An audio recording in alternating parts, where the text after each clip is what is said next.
Hello and welcome to this episode of the Circularists. And I am delighted to be talking with Dr. Seon Tan on one of my favourite subjects, which is systems. Dr. Tan, I'm going to open the floor to you in just a second, but just a quick overview. You work in manufacturing systems and you are deeply involved in and passionate about another type of natural system found in soil. So over to you. Would you like to introduce yourself and these two worlds that you're in? Yes, thank you, Karen. Thank you. So I work professionally in a systems sector, specialization in systems. So I work in marine system, particular high voltage power generation, anything that use high, converting electricity to mechanical or other type of form of energy.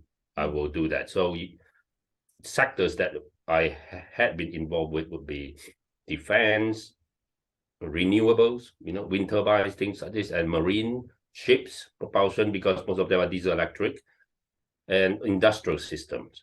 So that is my professional life. That's where that's my specialty. My passion, since on 2021, March 2021, I realized the importance of the situation of our soil, and which is particularly the farming, the agricultural soil, and that became my core passion. And I start looking into the soil, and the effect, and look at it from the systemic view. And I joined a movement. It's a global movement, a voluntary movement, and it's called Safe Soil.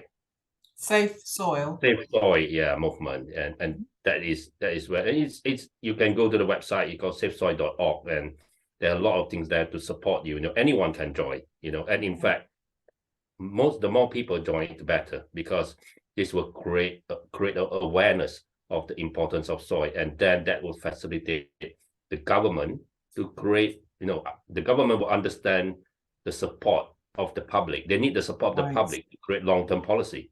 Right. Our voices have power in that sense, right? Yes, absolutely. Right. So we need, Safe Soil needs people's voices. People need to go and express. A lot. Yeah, we need, Okay. So Safe Soil. So what do you do? So from my side, there are various ways, but the most important is to create public awareness. So we take it to the business, corporate. We talk to the corporate to make their people aware, so that they could, learn and take into account when they do their design or services.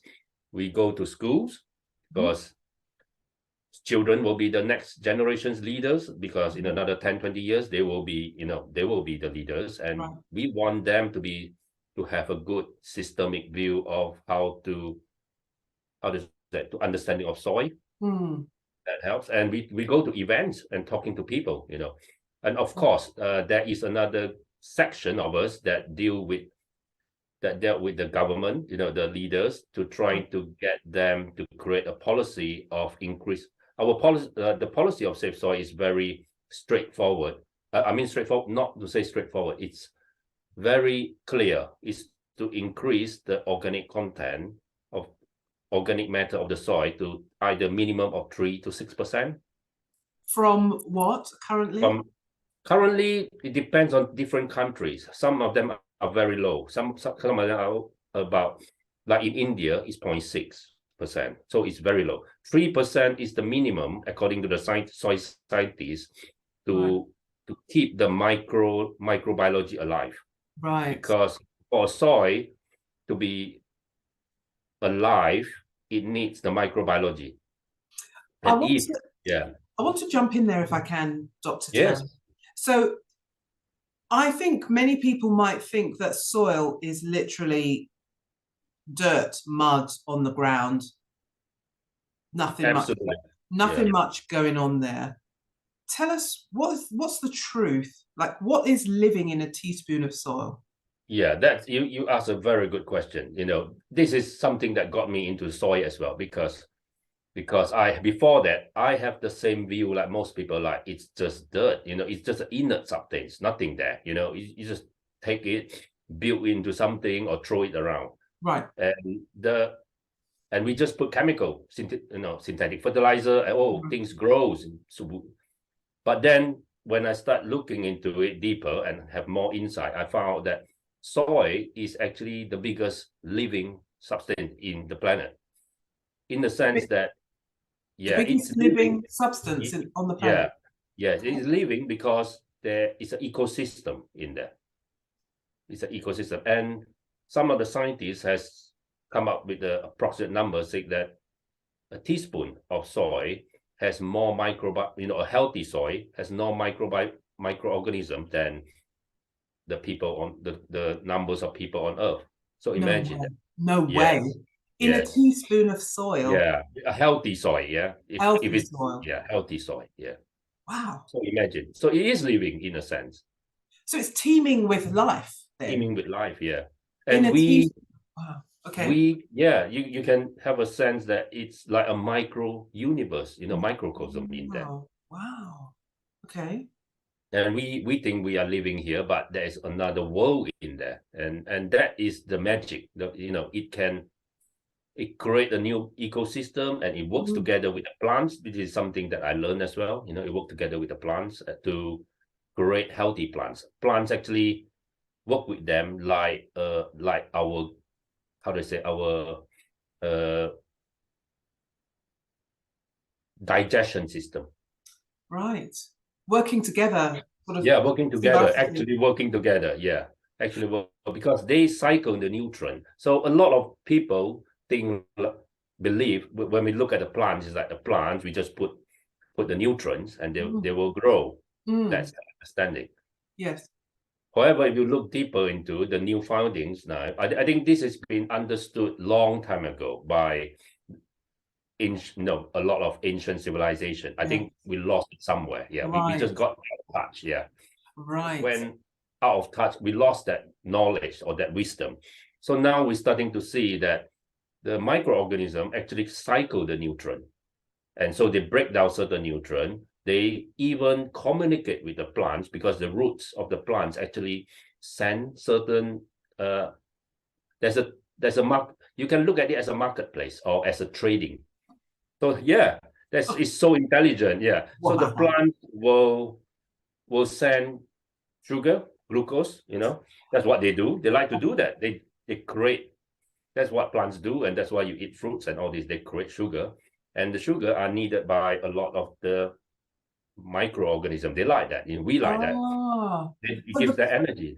Right. So the plants are sending sugars and nutrients into the soil to feed the microorganisms. To feed the microbes, yeah. It actually attracts. It's so clever in the sense that it actually knows, they do starch as well, like carbohydrates, not just sugar, but sugar is the main one. Yes. And it will send certain types to attract certain types that are beneficial to it, that what it needs.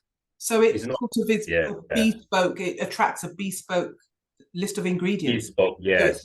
Whatever that is health, whatever that they can work symbiotically. We live in an amazing world, don't we? Amazing. Yeah, it's magic. Yeah, when you start to understand, it's a lot. They have a lot intelligence, more intelligence than we can imagine. Yeah, that we can imagine. Yeah.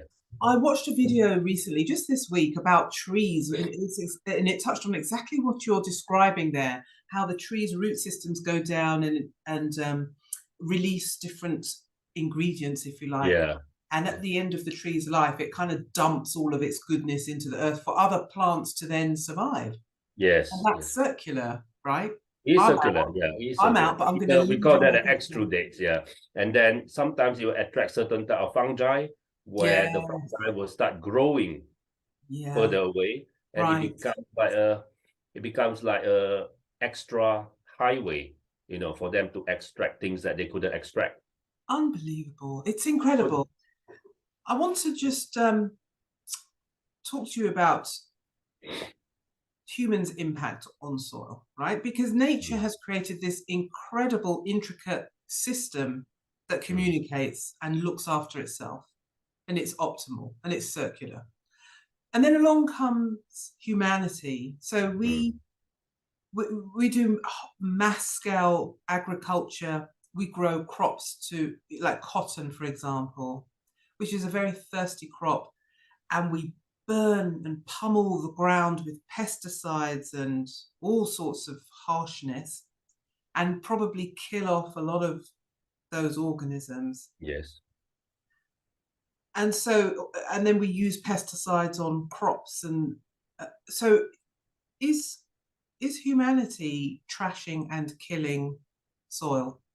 Absolutely, absolutely. In a way, we are using it like a resource and not as a, we are not seeing it as a source of our life. We are using it as a resource. You know, that's what the initiator of the Safe Soil movement mentioned, and Sadhguru mentioned that. Yeah. Right. So we have to change our paradigm.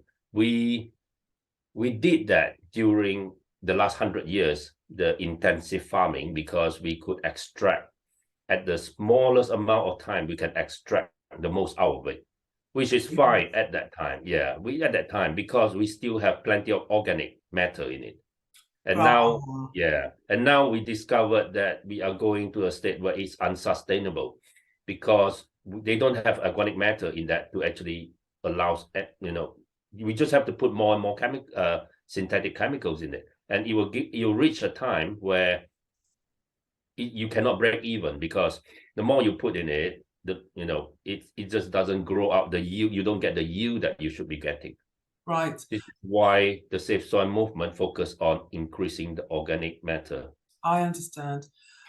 I read somewhere that vegetables that were grown 100 years ago had much denser nutrients than the vegetables we eat now. We have to eat bucket loads to get the same nutrients. Yes. Is that true? Some of the micronutrients, yeah. There are a lot of scientific papers on it, and there's a lot of argument about it. But as a, how do I say, as a gross, yes, there is a drop. You know, how much? There is some significant drop. So because partly not just because of the, you see, the soil now mostly we do monocropping, and it's very focused on certain, we just put certain type of fertilizers. We want it to grow big, so we only pick that particular part. And we are not focusing on the nutrient. We're focusing more on the taste and how it looks. Yes. Because that's what the customer asks. Right.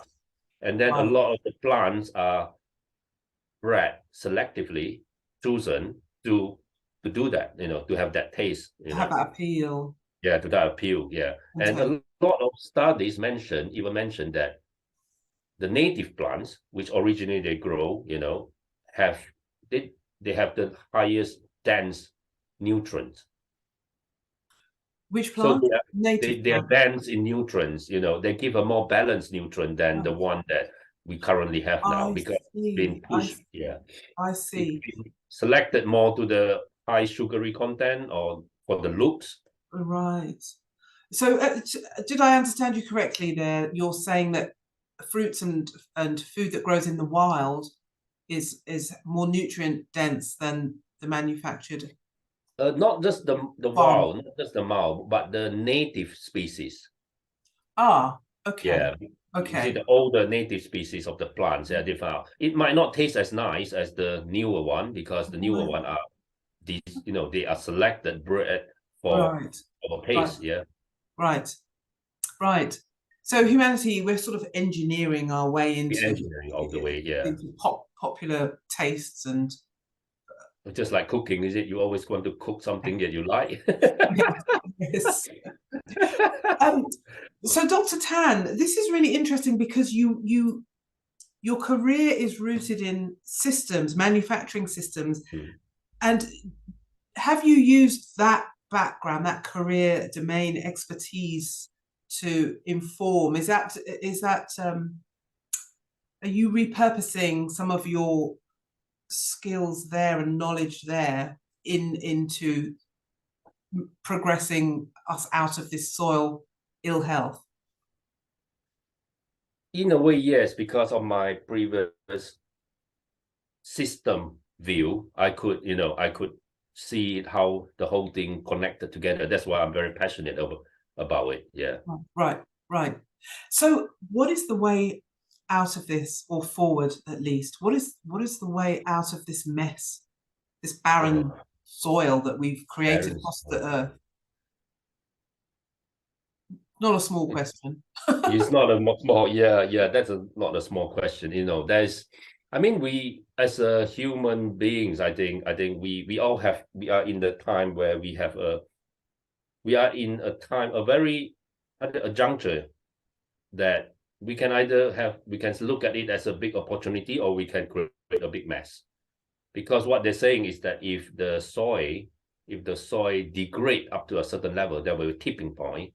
No one knows, because we never been there, and hopefully we don't need to be there. When it tips is that when the biodiversity of the soil collapse, then the microorganism will start to collapse, because every fluctuation, it will start collapsing a lot faster and faster, and that would means that we will have food crisis, you can imagine, because we can't grow much anymore. Wow. Food crisis. And another thing about organic matter is that it can soak water.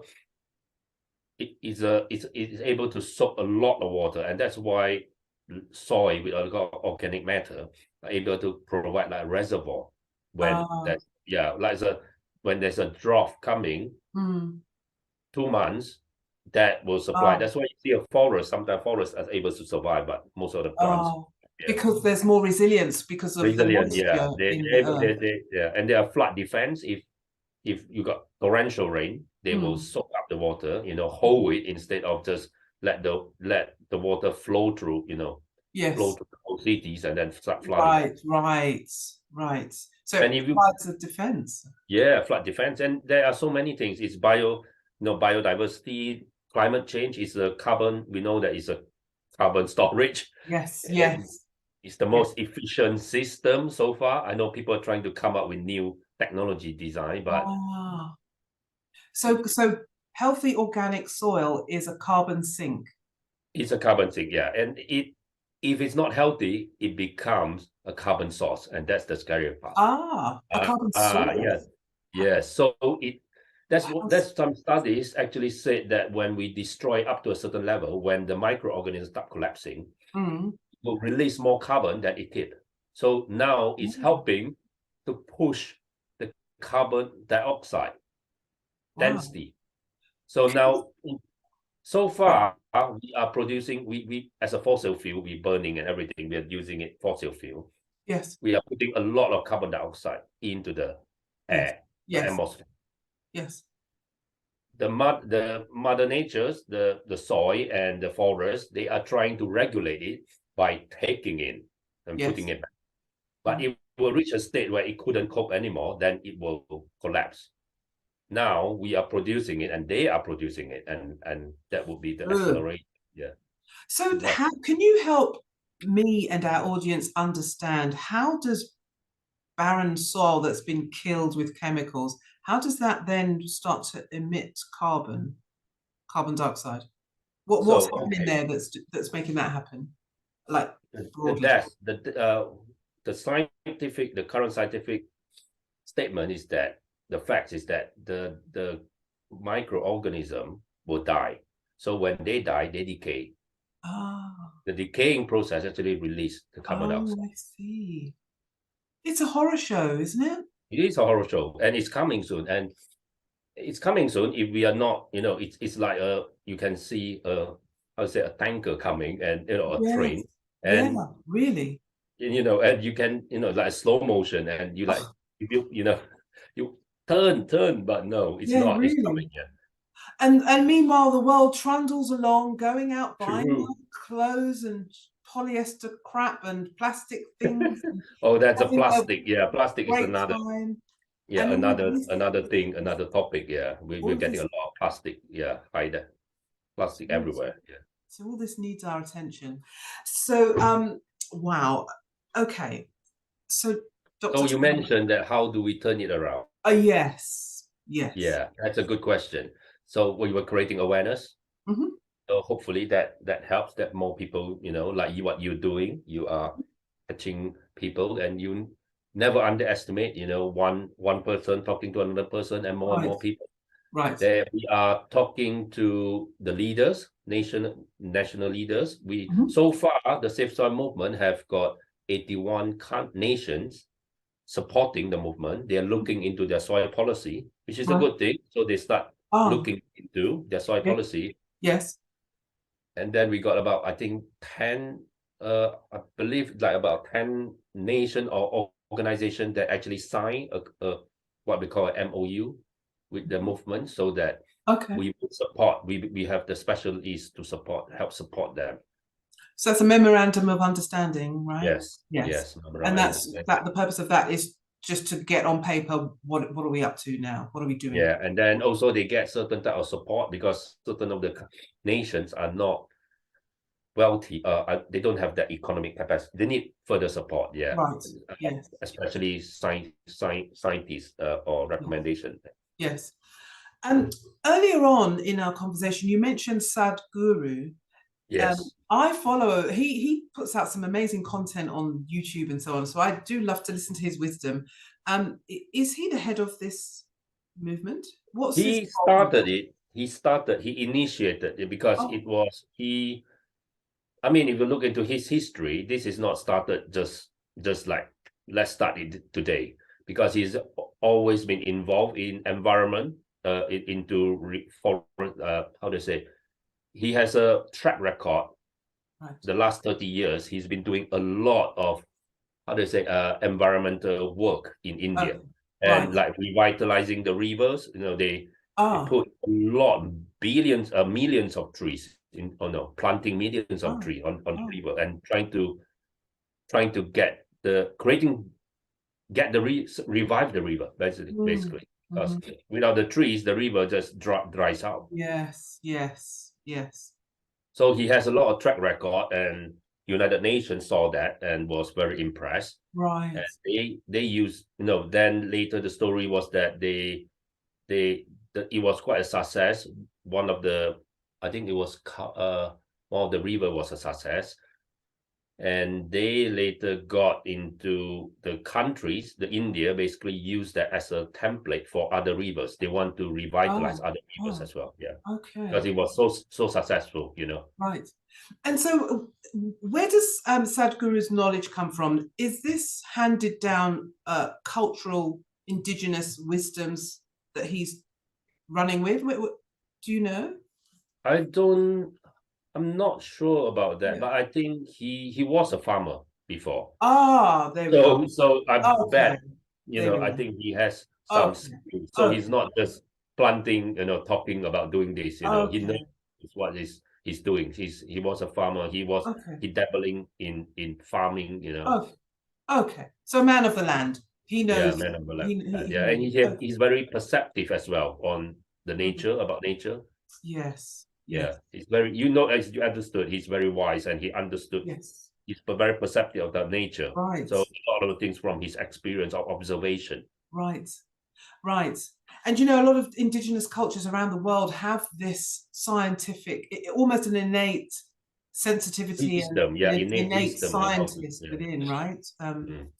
That we really need to value right now and bring to the fore.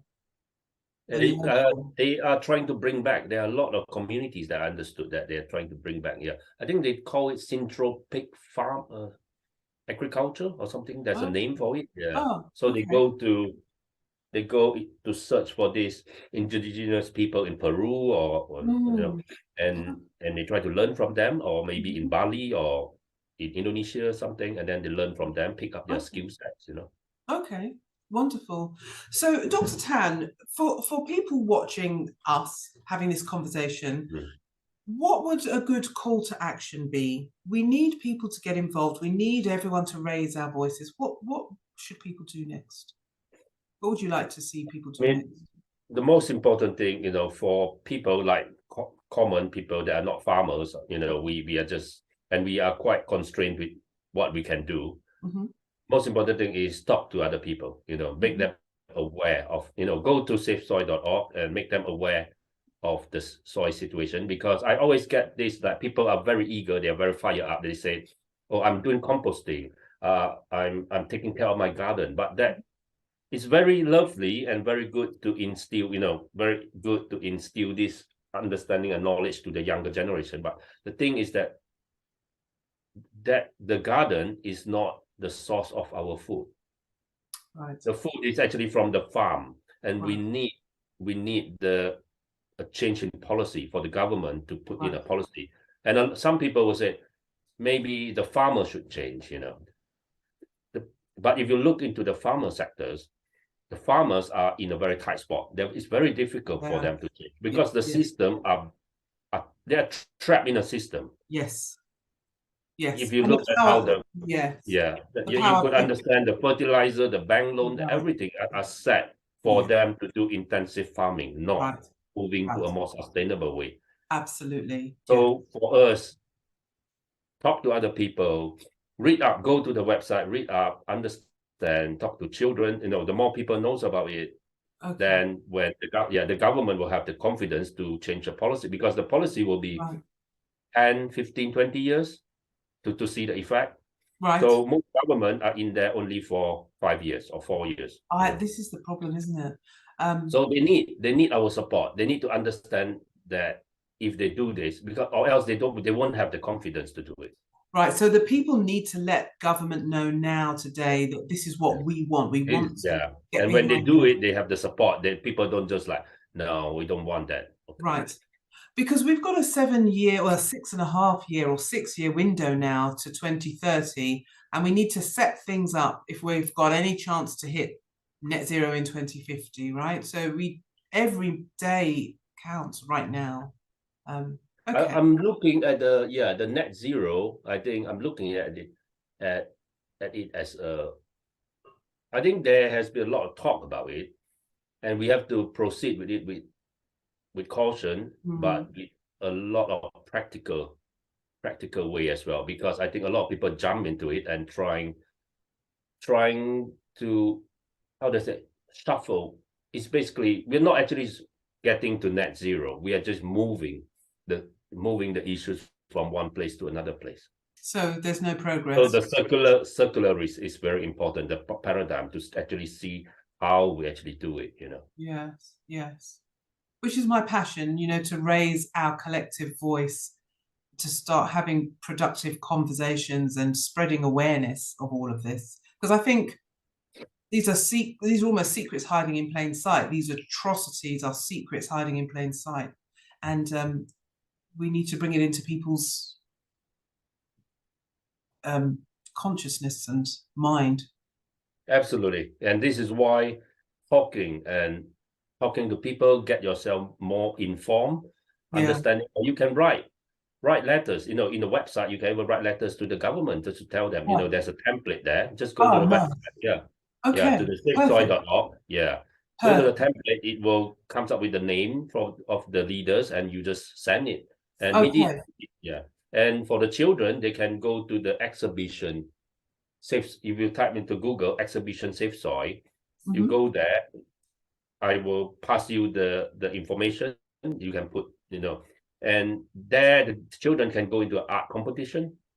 Okay. So it's more catered for the children, because the children is more expressive for children. They can do singing, singing, or videos or something, or painting, drawing, anything they could think of. As a way. And we got about 3 million children were involved. So it's still going on. It's thriving. So that's the way. I think in a way, implant certain seeds into their children, and hopefully when they become a leaders, they would, they would understand, and they would take that factor into consideration. Right. So for people who are passionate to see change and to make a difference, go to safesoil.org. There are plenty get involved. Of things. Write letters to politicians. Get your kids involved. Talk to your talk. To just talk. It might not look. You can do other things if you want. You can get the Safe Soil T-shirt, where if you don't want to talk, wear a Safe Soil T-shirt, walk around, and people will start asking you from time to time. Okay. Or put the logo in front of behind your house front door window or something. Okay. Right. People walk by, they will see it, and it's sort of a topic to talk about. They will start asking. Okay. So there's a number of ways. It sounds like you're providing a number of ways for people to get involved and spread awareness, which is perfect. Social media nowadays, even if you don't want to talk to people, you can go and send it to your contacts. Yes. I avoid talking to people as far as possible. Dr. Tan, thank you so much. I've learned so much. Thank It's you. been It's great. been quite a nice, quite a Great nice one. awareness piece for people. So thank you so much for joining me and taking the time out. Thank you, Karen. Thank you. Yeah, let's check in a bit further down the line and just We keep will see aware of the progress and what's things. anything that's new and developing. Yes. Thank you, Karen. All right.